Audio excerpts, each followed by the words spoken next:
Hello, I'm Joan Capurro. It's my pleasure to host this segment of the Marin Women's Hall of Fame show. It is hard to imagine Marin County without the work of countless women shaping the life, culture, mores, and landscape of Marin County. From a Frank Lloyd Wright designed civic center to high-quality public schools, artworks in San Rafael, vast areas of open space, innovative businesses, and a robust network of nonprofits. Women have put their mark on Marin County. And Marin women's contributions go beyond our county. Honorees have been in space, to the Arctic, created social change documentaries, served in the U.S. Senate, and helped integrate holistic mind-body medicine with Western medical practices. Since 1987, the Hall of Fame has inducted over 125 women of distinction, and today it is my pleasure to introduce Dr. Denise Lucy, who was inducted in 2011 for her work in education. Denise is my good friend. Welcome, Denise. Thank you, Joan. It's a pleasure to be here. I can't wait to have a conversation.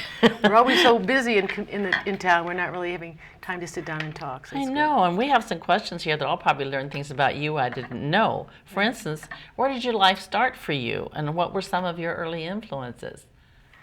Well, I'm a Michigander. I was born and reared in the Midwest, went to school there, and lived in this beautiful place called Michigan, with 10,000 lakes and great, beautiful blue skies and lots of snow.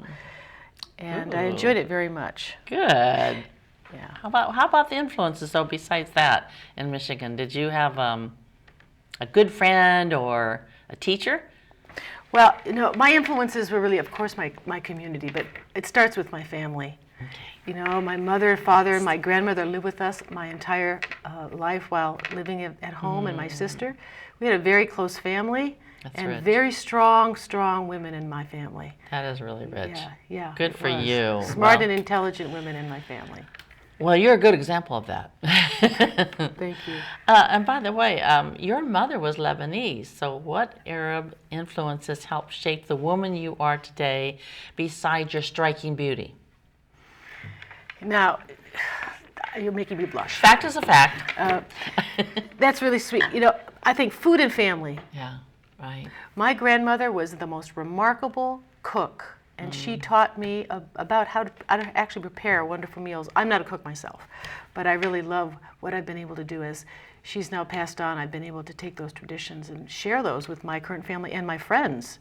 So we still do that. Thanksgiving and over the Christmas holidays, we always spend days preparing that food. It's really. I love that, and I hear you make wonderful scones. I do. That's not Arab. That's not an Arabic influence. I know, but it is. But it's about family. No, good for you. I totally agree with that one. After receiving your undergraduate degree from Michigan State University, you moved to California to pursue a master's in clinical psychology at California State University, Fresno. What made you choose California school and eventually settle in the Bay Area? Well, when I was 22, and I was the first person in my family to go to college and then go on for a master's degree. Wow. I didn't know California. I wanted to go to the beach. I thought Fresno was like at the beach. Probably a good reason. But academically speaking, Sonoma State, Fresno State have humanistic psychology emphases, which was one of the things I wanted to study. Good for you. But I also wanted to go to the beach, that's for certain. All young girls, I think, would want to go to the beach. Exactly. That makes a lot of sense. You were Associate Dean for School of Liberal and Professional Studies at the University of San Francisco. Can you speak about your time at USF and the major fields of interest that you pursued? Well, I spent 12 years at USF. They were formative years for me as a professional. I had such wonderful opportunities there. I worked as a marketing manager, then a marketing director, and coordinating their executive and their degree completion programs, because I brought my counseling psychology background into that as well, because I worked with people who were working but didn't have a degree. And it's the most wonderful experience to have worked with that clientele, because they had world experience, but they had sometimes a lack of confidence just because they didn't have that degree. And I'm proud to say that we help them find that confidence and build their skills and their strengths. I can understand that. I was lucky because my family insisted that I go to college, so it was helpful. Yeah, I didn't have a degree, and so I can relate to what you're saying, and I know how that feels. So good for you. I'm not one bit surprised. You've served in several capacities at our precious Dominican University of California in Marin, including Chief Academic Officer and Executive Director of the Institute for Leadership Studies, which is fabulous. And I'd like to know a little more about that. Well, I went to Dominican University of California. As soon as I earned my doctorate, I didn't expect to do that. I thought I would be with USF for a long, long time. But a great mentor and friend, Dr. Kathy Henderson, knocked on my door. I didn't know her then. I hadn't known her.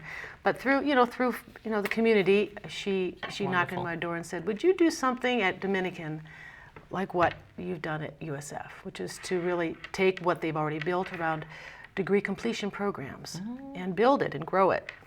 So I did that, and what a wonderful, wonderful experience Dominican University has been. I've been there 20 years.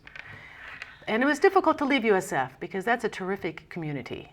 And I lived in the city, and it was just a great match. But when did you start the leadership? Was that about 4 years ago? No, 10 years. 10? This is the 10th year that the Institute for Leadership Studies was founded. So I spent the first 10 years working in several roles.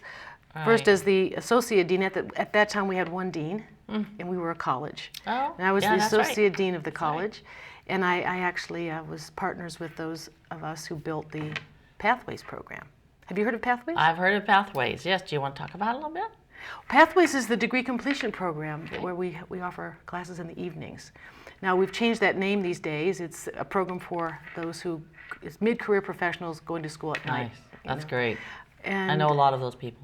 And we had such a wonderful team that helped build that program. Faculty and the staff and the students, because we had many of the alumni come work for us over the years too. That's wonderful. We really grabbed the good ones and had them join us. But you have a reputation in the community, I'll tell you, because I know we've asked you through the Leadership for San Rafael Chamber to speak many times about leadership. We want you every year, of course. And I was just at an event last night, and this woman, businesswoman, told me about her first meeting for leadership. And she says, and Denise Lucy was one of the speakers. And she said, there was one problem. I said, my goodness, what was that? Denise is wonderful. She said, yes, but they should have given her 2 hours.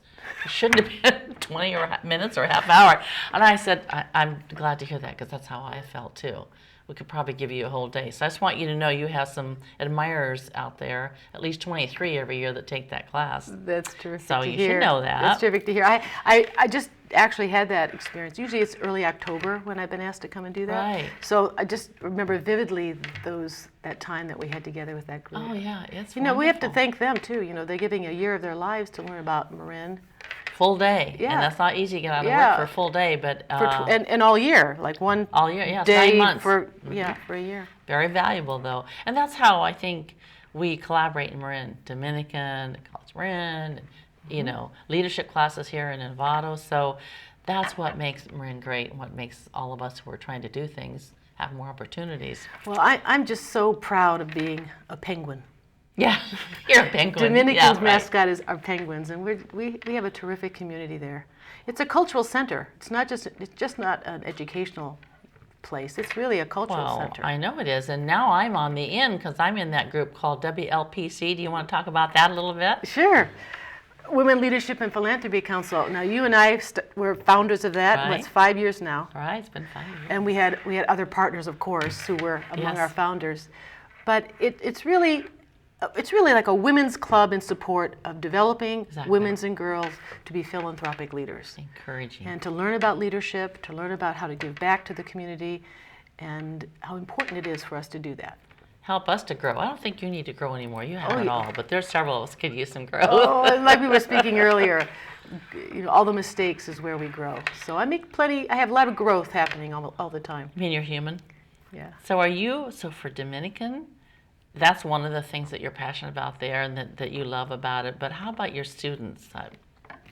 Got some stories about your students that would be encouraging to women to know? Oh, yes. Well, I absolutely relish that opportunity. And for the first 10 years, I was the dean and academic vice president, and was dealing with management issues, which are, you know, that's critical. What I like about being a Dominican, it's a small institution, so we can affect change. And I've seen so much improvement, you know, over the years. And then I went back to the classroom and founded the Institute for Leadership Studies, so that leadership curricula could be strengthened, and I was thrilled to have that opportunity. That's the best one I've ever, you know, what I heard about at Dominican was to have that leadership class that you started. And I say that because I believe that's how we all become successful, is understanding that. So thank you for that. Well, you're welcome. But my wonderful. students range in age from 18 to, I'm going to say, my eldest student, I think, was around 70. Really? In these many years. I still have a chance, huh? Yes. That's great. And, there's just so many great stories about students who, you know what, I had this chance working with 18-year-old students now for the last several years. I used to work mostly with mid-career professionals, and I still do that. But to see the change and the growth and development of someone from 18, and I can see the change every year. Yeah. And now You're so they're hungry. alumni, and I ask them to pay it forward so they can come back, and they help with the current 18-year-old students.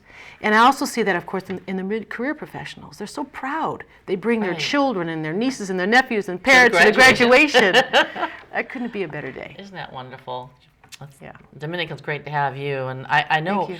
people would describe you as a person with high ethical standards and strong values, but can you speak to a situation where your ethics and values guided you through a difficult situation? It could be Dominican, it could be anywhere, it could be your early college years, because you are very strong that way.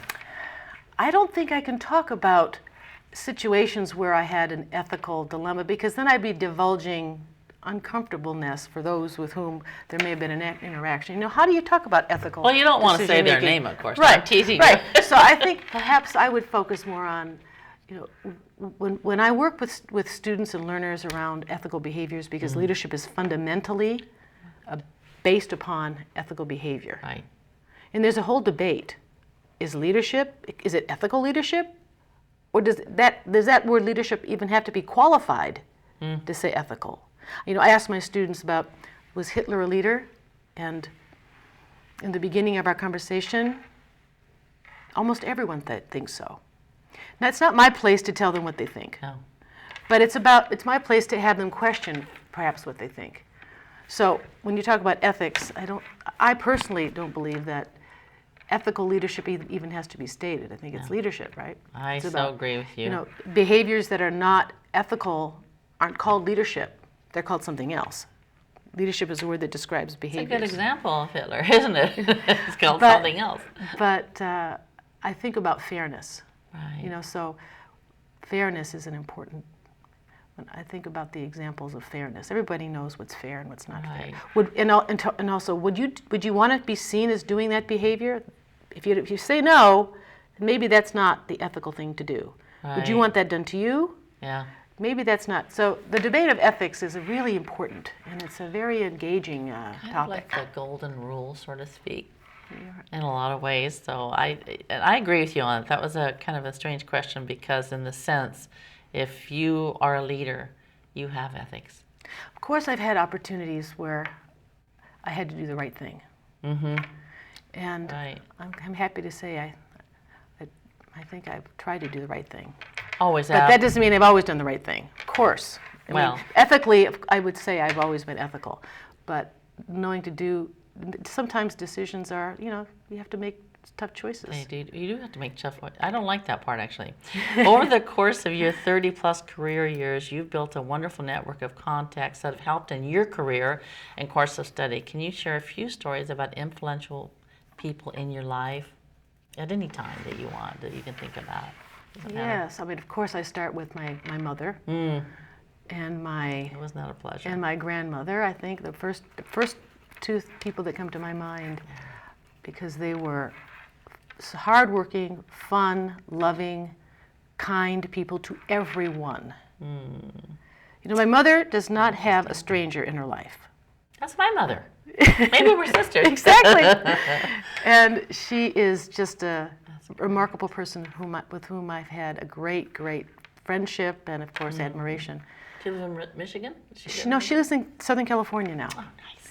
And my grandmother, too, just generous of spirit, smart, didn't get beyond the 6th grade, but had great three-dimensional thinking, was a professional throughout her career in working for, retail. Right. And she was so smart, but so kind and generous. Yeah. I have a great picture of the three of us.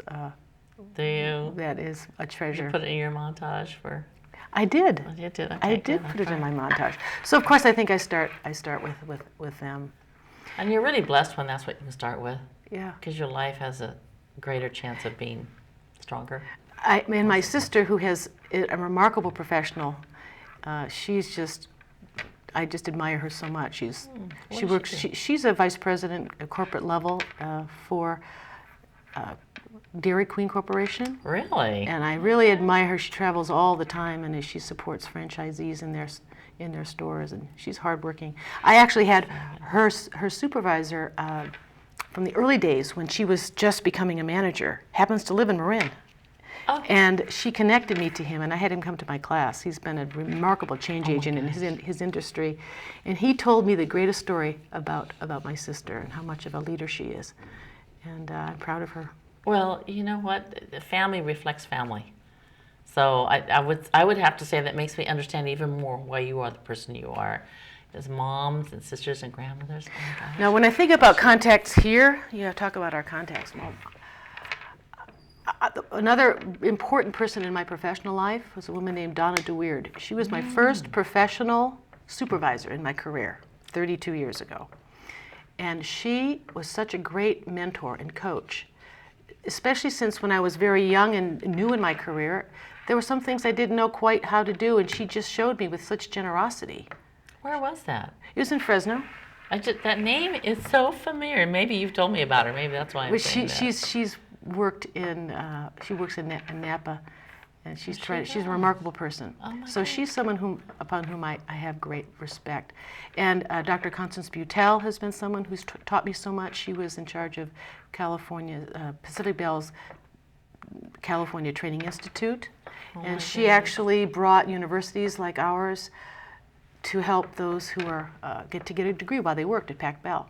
So she's a remarkable change agent. She's really transformed California education. Right. See, these wonderful women are going to hear about this on TV. I guess you they talked will. about them. Good for you. And now some current folks with whom I work, of course, who are remarkable. Elaine and Bill Petrocelli. Yes, they're Here you have, wonderful. Love them. they have really developed a really important community center there at the bookstore, and they've made my world so much richer. And Bill, what a great husband he is. Oh yes, he is. He's attorney by trade, and then with Elaine has really built that store. But she's the CEO, and he just supports her in every way he can. So Do you ever feel like they're the best little bookstore in the world? They are. They are. Best. Elaine tells me there are many bookstores like hers around the country, and I just don't know them. They have a network. But they do. Good. The independent That's bookstores, good. they have a network. They learn from I'm each sure other. that's wonderful. But those are some local folks I really respect. Yeah, that's a hard one to answer really, because there's always lots of people. I probably have respect for 30, 40, 50, 100 people, but it speaks to who, there's a saying that you become who you hang with, if you will. Mm-hmm. So when you have friends like that and they've helped you, you just pass it on to everybody else, and that's what you're doing. That's what you're doing at Dominican. I love that. Well, you're right. I mean, there's no way we can talk about every single person who's influenced us. I don't know about you, but I can't remember them all now. You've served on a lot of boards and committees in the community. So talk about your commitment to the community and the role that community service has played in your life. I think you've touched on it a lot, but I mean, maybe a favorite one or... Oh, there's nothing more important to me than the time that I can give in volunteer ways. My most important organization with which I've worked is 10,000 Degrees. I started with them when they were called Marin Education Fund, and I think we're in our 28th year now. Yes. I served on 10 years on that board, and I'm currently on the honorary board as well. Oh, I didn't realize I chaired the that. board for a couple of years, so I have great respect for Kim Izuka, the CEO, Right. as well as She's the dynamite. board and the staff and the students that are supported and the donors that help support that organization. What is it? It is an organization that supports individuals and families who can't afford to go to college. Right. Now, as someone who's went to college first in my family, Yeah, I understand there's that. nothing more important to me No. than to help others to get that education, because it really levels the playing field in the world. Don't they help about 20 kids a year or something? Oh I'm no, not sure how no, many. no. Hundreds and hundreds. Hundreds and a hundreds. year? Hundreds. Didn't even realize that's that much. There's something called Summer Application Institute, which started, I'm going to say, about 12, 13 years ago now, 14.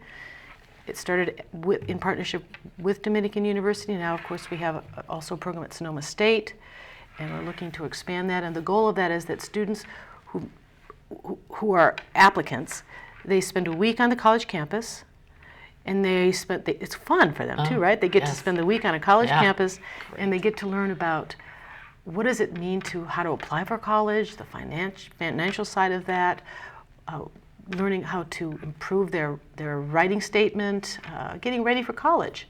Well, aren't many of them first to go to college? Aren't many or Many, most of them? many, Which is many, fabulous. many are That's first we to go love to that. college. And Spanker Wynn has somebody on their board, and you know what? We've been with them since they started because we know what they do. I didn't realize how long you were with them. Good for you. Well, it's really about bridging the gap. It as is, they say. right. That there's an educational inequity in the world, but certainly we experience that here in Marin. Right. We shouldn't have that. We do have a lot of that. So we need to support those families who've never had that, don't have the resources. No, it makes you feel so good. I've gone to a couple of those events, and you just want to cry, when you realize where these young people come from. That's right. And where they're going to go. Yeah. You were inducted into the Marin Women's Hall of Fame in 2011. How did you feel when you were notified that you'd been selected? Honored, people, I mean, the women who've been selected, I mean, to come after people like you, made me so proud. Well, I paid them money for it. Oh, did you? That's how I get into everything. I know, But it's kind of shocking at first, isn't it? It was. Like, it was a shock. Not like it should be shocking to you at all, because I truly think it really was a shock when when I see the women that were honored. Oh, me too. In, Gone into space. I read that Yeah. part when we first opened. I thought, I haven't done any of that, I don't think. But anyway, you more than deserved it, and it was very timely, and you probably should have had a lot sooner. But what advice do you have for women in our community of all ages to be fully engaged in supporting our community and each other? Well, I would say that we need to first start with our children and to really try to demonstrate and model for our girls and boys how important it is to be able to care about other people, and that everyone is different, and we should value the difference in others, and how much that's a really vibrant way of having a strong team when you've got a difference on the team. Yeah. And I've learned that myself. Right. So I think I'd say, let's invest in our children, the early childhood programs that I think we don't invest in enough in our country. I think we should, we have kindergarten, but do we have preschool programs? We need those. I think we should mandatorily make them available. I think they're starting to come out with some of that from what I hear. There are many great people fighting for this and working toward this. First Five is one kind of organization that's been working on that. First Five is great. Dominican School of Education and Counseling Psychology is, of course, involved. So I say, first let's start with the kids. Well, and even though this is about the Women's Hall of Fame, it's the boys too. Absolutely. Of course it is. Of course it is. And also providing time in your week to do something for somebody else. Volunteer. Yes, volunteer. I'm all for that. I mean, you and I are on several things that we've done in the community together, and it's just a pleasure to meet the women in Marin Hall of Fame. I love it. I've grown from it. Each one of us brings something new and different, and I think it's like that's how we become friends for life. I loved what you said. Your mom didn't know a stranger. That's how my mom was too, and we're thankful to have moms like that. Makes all the difference in the world, and I'm so pleased that we had the same kind of mom and probably related. So Denise, I want to thank you for sharing your life. It was wonderful to talk to you. Thank you, viewers, for tuning in. The Marin Women's Hall of Fame is a project of the YWCA of San Francisco and Marin. If you would like to learn more about the Hall of Fame and our honorees, please visit www.ywcasf-marin.org. Thank you. Thank you, Joan. Bye-bye.